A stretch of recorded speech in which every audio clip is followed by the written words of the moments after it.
사랑하는 성도 여러분, 우리가 매주 이렇게 예배에 참여하면서 하나님께 예배를 드리면서 하나님께 말씀을 듣습니다. 그리고 우리 삶 가운데 여러 통로를 통하여서 우리는 하나님의 말씀을 듣죠. 그렇게 살아갑니다. 아침에 들려오는 묵상도 있고, 또 수요 기도회도 있고, 또 오늘 주일 예배도 있고, 그리고 온라인으로 다양하게 여러 설교의 말씀들이, 복음의 메시지들이 선포되고 있습니다. 근데 우리가 스스로 돌아봐야 되는 것은 이것인 것 같습니다. 무엇이냐면, 말씀을 들을 때, 또 볼 때, 과연 우리의 마음이 어떤지. 그냥 단순하게, 들리니까 듣는다. 이것인가? 아니면, 이거 안 들으면 괜히 찝찝한데? 일주일에 한 번은 들어줘야지. 이런 마음인가?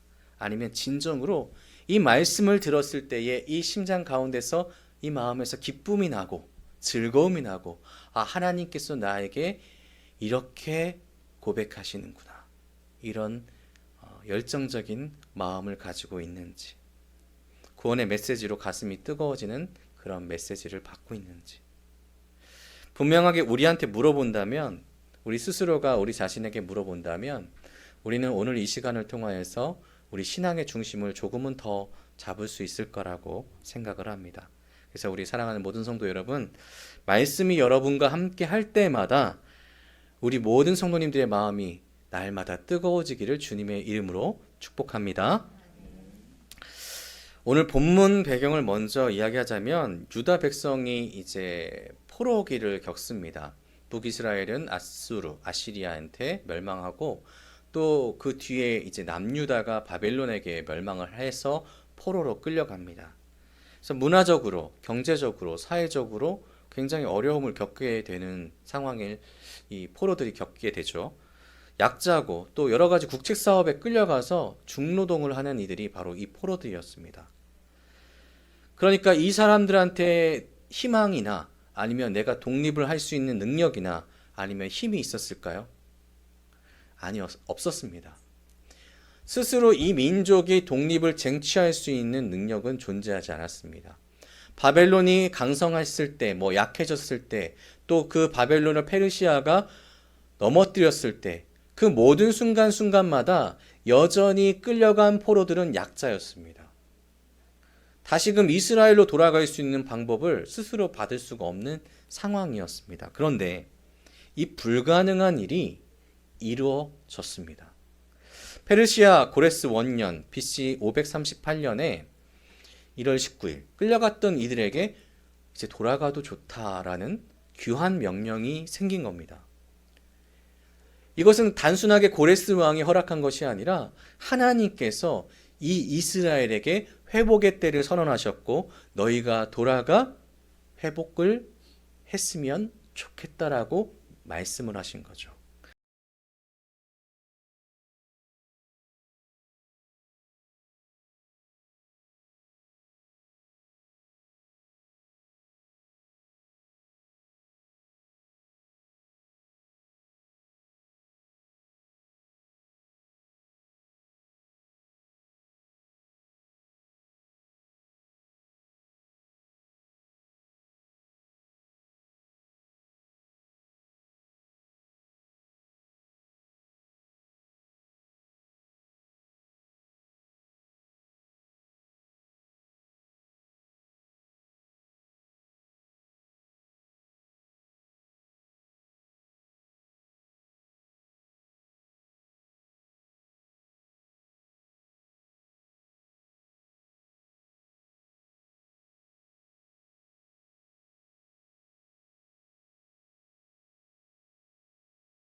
또 여전히 삶은 팍팍하고 어려운 상황 가운데 있다라는 겁니다. 자신의 처신이 급한 상황 가운데 이끌리게 되는 거죠. 계속해서 밀어 넣어지는 겁니다. 오늘의 삶 팍팍해. 너무 힘들어. 귀환했는데 뭔가 해결되는 것은 없고. 하지만 이런 어려운 상황을 뒤로하고 우리가 생각해야 되는 것은 이것입니다. 하나님은 왜 이 백성을 다시 돌아오게 했는가? 제가 아까 말씀드렸습니다. 이 사람들이 와서 제일 먼저 하려고 했던 일이 무엇이었죠? 성전을 짓는 것이었습니다. 예, 그렇습니다. 이 백성이 돌아와서 성전을 짓고 다시금 하나님의 전을 지음으로 말미암아 하나님과의 예배를 회복하고 하나님과의 관계를 회복하는 것이 이 돌아온 백성에게 원했던 하나님의 제일 첫 번째 목적이었다는 겁니다. 그러면 어떠한 상황이 지금 닥쳐올지라도, 사마리아가 어떻게 방해하더라도, 지금 정치 상황이 어려워질지라도 이 사람들은, 돌아온 이들은 성전 짓는 일에 하나님의 뜻에 열심을 다하는 것이 분명하게 주어진 목적이었어야 되는데 그렇게 되지 않았다라는 거죠. 이 사람들이 지금 이야기합니다. 이 돌아온 이들이 왜 성전을 짓지 않아? 이 질문에 이렇게 대답하는데 먼저는 아직 때가 아니라고. 학개서 1장 2절을 함께 읽어보겠습니다. 시작. 만군의 여호와가 이같이 말하여 이르노라. 이 백성이 말하기를 여호와의 전을 건축할 시기가 이르지 아니하였다 하느니라. 아멘. 하나님께서 성전을 짓기 위하여서 백성을 불렀는데 그 부른 백성들이 하는 얘기는 아직 아니에요. 하나님의 때가 아니에요. 하나님은 지금 짓고자 부른 겁니다. 그런데 하나님의 뜻은 이것인데 이 백성들은 뭐라고 합니까? 건축할 시기가 이르지 아니하였다. 왜? 지금 힘들잖아. 힘든데 어떻게 건축을 합니까? 그리고 둘째는 내 집을 지어야 합니다. 우리 1장 9절을 한번 같이 읽어보겠습니다. 시작. 너희가 많은 것을 바랐으나 도리어 적었고 너희가 그것을 집으로 가져갔으나 내가 불어버렸느니라. 나 만군의 여호와가 말하노라. 이것이 무슨 까닭이냐?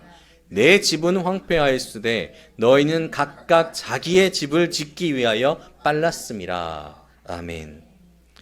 이들이 행한 행동이 이것입니다. 왔는데 모든 대지가 황폐해진 겁니다. 여호와의 전은 무너졌고 성벽도 무너졌고 집들도 다 깨어져가 있습니다. 그러니까 이들이 맨 처음에 한 것은 무엇이냐면 성전을 위하여서 애쓴 것이 아니라 자신의 집을 짓기 위하여 가장 빠른 행동을 한 것입니다. 나를 위하여서 살아가는 겁니다. 하나님의 목적과 전혀 다른 모습으로 내가 지금 있는 상황 가운데 가장 취해야 될 것을 취한 것이죠. 먹고 살기 위해서 하나님의 말씀을 차갑게 버린 것입니다. 그리고 핑계가 될 환경이 이제 주위에 이루어졌지 않습니까? 누군가 압박을 하고 정세는 어지럽고 나는 힘들고 그러니 하나님의 전을 짓는 거 뒤로 해도 되는 거 아닙니까? 지금 상황이 이렇게 어려운데 어떻게 합니까? 라고 핑계댈 거리를 찾는 것이죠. 하지만 중요한 것은 이것입니다. 하나님의 부르심에는 때가 있고 방법이 있고 은혜가 있고 이들이 알지 못하는 크신 능력이 있음을 분명히 깨달았어야 되는 것입니다. 그때의 방법과 때와 방법과 은혜를 저버린다는 것, 이것은 다른 말로 이야기하자면 죄입니다. 하나님께서 부르시고 명령하신 것을 지키지 않는 것을 우리는 죄라고 이야기합니다.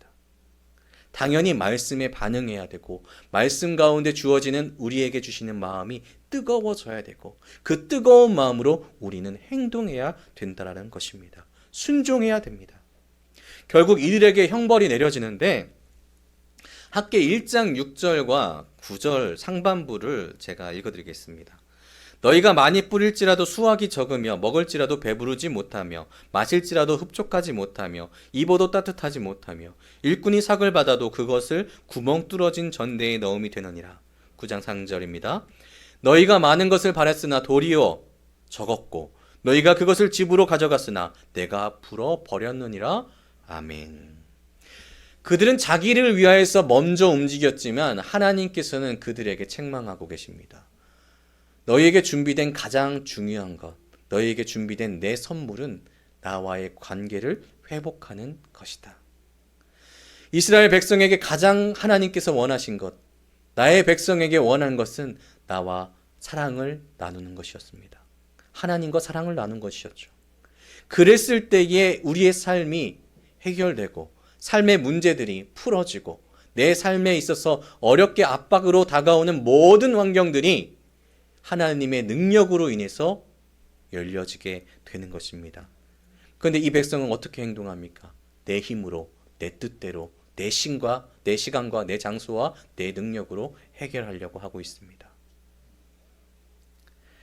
하나님께서 귀환토록 하셨던 그 놀라운 일의 목적을 잊었다는 것입니다. 그러니까 이 사람들이 어떻게 했겠습니까? 하나님은 얼마나 원망했겠습니까? 하나님, 어찌하여 우리가 이렇게 살아가야 되나요? 하나님께서 불러주셨는데 적어도 먹고 사는 것은 해결해 주셔야 되는 거 아닙니까? 그러려고 우리가 이렇게 노력하는데 하나님 이러실 수 있습니까? 이렇게 원망을 하는 모습을 보였겠죠.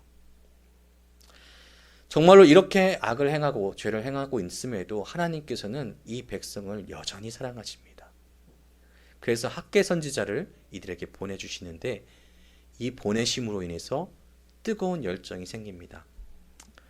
우리 8절 함께 읽어보겠습니다. 시작. 너희는 산에 올라가서 나무를 가져다가 성전을 건축하라. 그리하면 내가 그것으로 말미암아 기뻐하고 또 영광을 얻으리라. 여호와가 말하였느니라. 아멘. 투정과 불만이 가득한 이 백성을 한데 모읍니다. 그리고 학개 선지자가 나서서 이야기합니다. 산에 올라가서 나무를 가져다가 건축하라. 그리하면 내가 여호와께서 그것으로 말미암아 기뻐하고 영광을 얻으리라. 아멘이신가요? 부귀영화를 누릴 만큼 금과 은으로 만들려고 하지 않았습니다. 맨 처음 솔로몬이 지었던 대로 황금으로 입히라는 얘기도 아닙니다. 단순하게 산으로 올라가서 나무를 가져다가 지금 즉시 성전을 건축하라 이것입니다. 너희의 정성을 다해서 지금 이때에 성전을 건축하는 것이 중요하다. 하나님과 동행하는 길, 하나님의 말씀을 받는 길, 하나님과 함께하는 그 길을 선택하는 것이 중요하다. 누군가의 힘을 취하는 것이 아니라 하나님의 능력을 취하는 것이 중요하다. 이렇게 말씀한 겁니다. 이 말씀을 들은 이들이 어떻게 반응할까요? 14절을 함께 읽어보겠습니다. 시작. 여호와께서 스알디엘의 아들 유다 총독 수룹바벨의 마음과 여호사닥의 아들 대제사장 여호수아의 마음과 남은 모든 백성의 마음을 감동시키심에 그들이 와서 만군의 여호와 그들의 하나님의 전 공사를 하였으니. 아멘. 수룹바벨 그리고 여호수아 모든 백성 한 명 한 명의 마음이 감동되는 겁니다. 하나님의 말씀이 선포될 때에 이 말씀이 하나님의 백성에게 선포되면 어떤 작용이 일어납니까? 감동이 오는 겁니다. 주님께서 우리에게 말씀하시면 우리는 어떤 작용이 일어납니까? 감동이 옵니다. 하나님께서 내게 이렇게 말씀하시는구나. 주의 말씀대로 순종하며 나아가야 되겠구나. 라는 이 감동이 이 마음에서 샘솟듯이 나오게 된다는 겁니다. 이 감동시키시면은 히브리어로 우르라는 단어인데 눈뜨다, 깨다, 분발하다, 일으키다, 각성하다라는 것이 있습니다. 근데 이 단어가 가장 중요하게 쓰여지는 곳이 있는데 하나님께서 이 각성을 시키실 때입니다. 그렇게 되면 정말로 우리의 삶에 많은 것들이 바뀌게 됩니다. 놀라운 역사가 일어납니다. 이 구약성경 구절 중에서 역대상 5장 26절 아수르 왕 디글라빌레세르를 움직이실 때에 이사야 13장 17절에서 메대인이 바벨론을 치도록 자극하셨을 때 에스겔 23장 22절에서 바벨론 사람들이 예루살렘을 치도록 하셨을 때 하나님께서 역사하실 때에 마음을 감동시키면 당연히 세상은 움직이게 되어 있다는 겁니다. 하나님의 백성에게 하나님의 말씀이 선포되면 백성이라면 이 마음에 움직일 수 있는 힘이 생기고 우리는 당연하게 자연스럽게 움직일 수밖에 없다라는 것입니다. 하나님은 귀결한 포로들이 영적인 무관심 속에서 낙담하고 불평하고 불만하고 있을 때 학개와 스가랴 선지자를 통하여서 하나님의 말씀을 그들의 마음에 꽂아버리신 겁니다. 이 마음 한복판에 텐이라고 하죠. 딱 정중하게 꽂히는 겁니다. 이랬을 때 이 백성들이 어떻게 행동했습니까? 감동했을 때 그 즉시 움직입니다. 무엇을 하려고 움직입니까? 하나님의 전을 짓기 위해서 움직입니다. 여러분, 이것이 우리의 삶에도 마찬가지로 적용되기를 주님의 이름으로 축복합니다. 그들이 와서 만군의 여호와 그들의 하나님의 전공사를 하였으니 예배가 회복되고 관계가 회복되는 역사가 일어나는 것입니다. 아멘이신가요? 우리의 마음에 하나님의 말씀이 감동될 때, 우리는 이 말씀이 나의 말씀이 됨을 경험하게 될 때에, 우리의 마음 가운데 열정이 생겨날 때에, 따뜻해졌을 때에 우리는 비로소 하나님과의 예배가 회복되고 관계가 회복되고 예배의 자리에 올 때마다 기쁨이 넘치게 될 줄로 믿으시길 바랍니다. 그렇다면 이 일을 위하여서 누가 열심을 해야 되겠습니까? 가장 먼저는 목회자들이 해야 됩니다. 목회자들이 영적으로 깨어있을 때에 바른 말씀을 전할 수 있기 때문입니다. 사실 이 시대에 저를 비롯해서 많은 목회자들이 있지만 정말로 말씀을 바로 전하는 것 쉽지 않습니다. 왜냐하면 저희도 인간이기 때문에 말씀을 듣고 감동하고 그 말씀을 그대로 전해야 되는데 때때로는 사감이 들어갈 때가 있죠. 이걸 이렇게 섞어서 하면 어떨까? 그렇게 하는 목회자들도 많이 있다는 겁니다. 세상은 더 어려워지고 세상은 더 하나님과 멀어지고 있습니다. 이것이 증거입니다. 목회자가 바른 목회로 말씀을 전하지 못할 때에 세상은 하나님을 더 알지 못하게 되기 때문에 점점 더 어려워집니다. 그래서 먼저는 목회자들이 말씀에 제대로 반응해야 됩니다. 우리 함께 가는 교회에 2명의 목회자가 있습니다. 저 김인범 목사가 있고 우리 유청림 목사님이 계십니다. 우리 성도님들 계속 기도하고 계신가요? 기도 요청합니다. 저희가 하나님의 말씀을 바로 깨닫고 그 깨달은 말씀을 우리 성도님들께 온전하게 전할 수 있도록 온전하게 말씀 전하는 목회자가 되도록 그렇게 날마다 기도해 주시길 바랍니다. 정말 깨끗한 통로가 됐으면 좋겠습니다. 이렇게 지나가다가 말씀에 뭔가가 덕지덕지 붙지 않았으면 좋겠고, 말씀이 여러분에게 선포될 때에 그 말씀이 무언가에 가로막혀서 걸러지고 채지고 그렇지 않았으면 좋겠습니다. 주께서 주신 말씀 그대로 여러분에게 전달되기를 주님의 이름으로 축복합니다. 또 누가 열심을 내야 되겠습니까?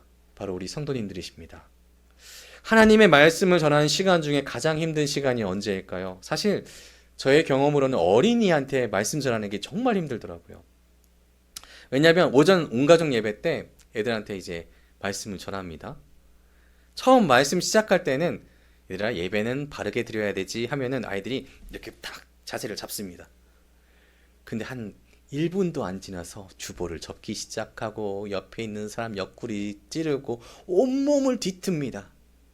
자, 그렇다면 이렇게 됐을 때에 제가 전하는 말씀이 정말로 온전하게 전해질까요? 사실 어렵습니다. 그래서 목회자가 어린아이들이 바른 말씀을 듣게 하도록 하는 것이 능력입니다. 저는 그 능력이 아직까지 레벨이 좀 낮아서 걱정하고 있습니다. 집중력이 흐트러지면 당연히 말씀 듣는 것도 어려워집니다. 그래서 끝나고 나서 아이들한테 묻습니다. 오늘 무슨 말씀 들었어? 헤헤헤 하고 나서 도망칩니다. 우리는 그렇게 하면 안 되겠죠. 우리는 조금 더 성숙한 어른이지 않습니까? 그래서 예배 때에 하나님의 말씀이 선포될 때에 그 말씀에 집중할 수 있어야 됩니다. 이 말씀이 나의 말씀이구나. 이 말씀이 내게 주는 말씀이구나. 이 말씀을 붙들고 살아야 되겠구나라는 여러분의 열정이 날마다 샘솟아야 됩니다.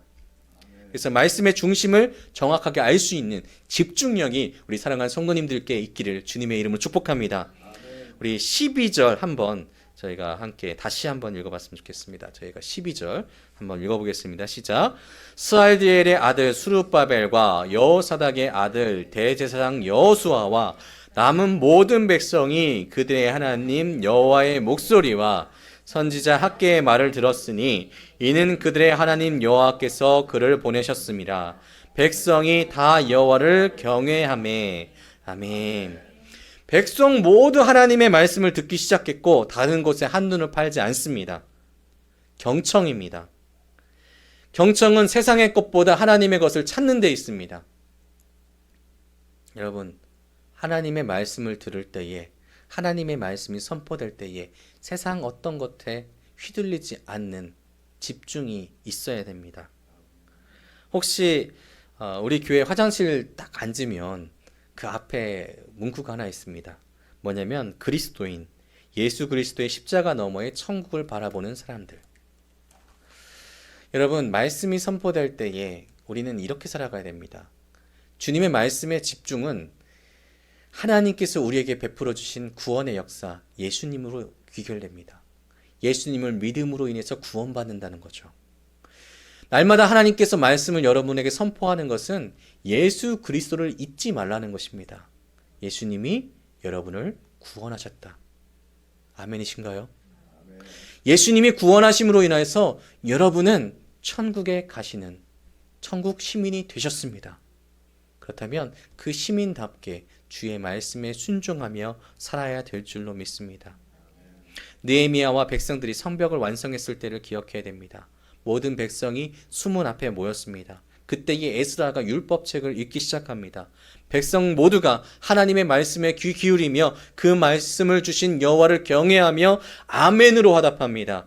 말씀이 전해지는 순간순간마다 그들은 아멘으로 화답합니다. 그렇습니다. 이 말씀은 나의 말씀입니다. 라고 백성들은 이야기하고 있는 것입니다. 우리 사랑하는 성도 여러분, 또 이 시대에 살아가고 있는 주의 백성 여러분, 하나님께서 말씀하실 때마다 아멘으로 이것이 나의 말씀이며 내가 지키며 살아가고 내가 간직해야 되는 소중한 말씀이라 라고 날마다 뜨겁게 가슴을 울릴 수 있는 우리 모든 성도님 되시기를 주님의 이름으로 축복합니다. 우리 한번 이 시간 이렇게 한번 외쳐볼까요? 주님, 주님의 말씀에 뜨거워지게 하소서. 한 번 더 해보겠습니다. 주님, 주님의 말씀에 뜨거워지게 하소서. 날마다 뜨겁게 살아가시는 열정이 있는 주의 성도가 되시기를, 삶이 아무리 힘들어도, 삶의 가정들 가운데 어려운 일이 생길지라도 그 모든 것을 이길 수 있는 열정이 여러분에게 샘솟듯 일어나기를 하나님께서 늘 보호하시기를 주님의 이름으로 다시 한번 축복합니다. 기도하겠습니다.